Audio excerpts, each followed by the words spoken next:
आमे प्रथम किस्ती जोटा सेप्टेम्बर 17 रे माननीय प्रधानमंत्री कर कमल रे लोकार्पित होता तार द्वितीय पर्याय अक्टोबर 9 गोपबंधु जयंती दिन लोक माने पुणी महिला खाता को जीव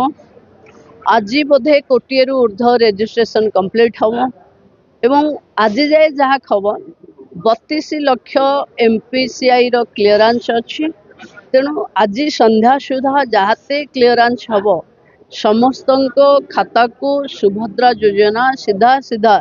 9 तारीख रे माननीय मुख्यमंत्री उपस्थित रही आपको लोकार्पित करेंगे। समान दिन स्वयं सहायिका गोष्ठी मान को जो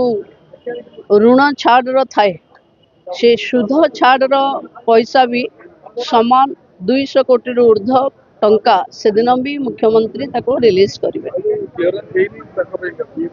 देखो कोटिए ऊर्ध्व सबू हिताधिकारी को सुभद्रा दबू आमे जोटा एमपीसीआई क्लीयरेंस है पुणी थे आम कमिटी बसी पुणी गाँ को आसवा पड़ो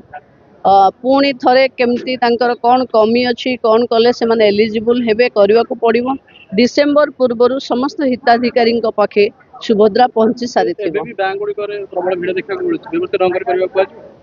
देखो आम समस्त बैंक को भी अनुरोध करूँ जो माने हिताधिकारी भी अनुरोध करुचु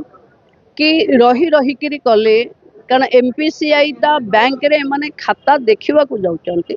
एवं आज जेहेतु गोटे टंका आसबार अच्छी समस्त अकाउंट को तेणु मोबाइल जार लिंक नथिबो मेसेज न आसीबो तेणु उत्कंठा बढ़ुची किंतु बैंक पाखे अଯଥା गहली न करिवा कथा एवं बैंक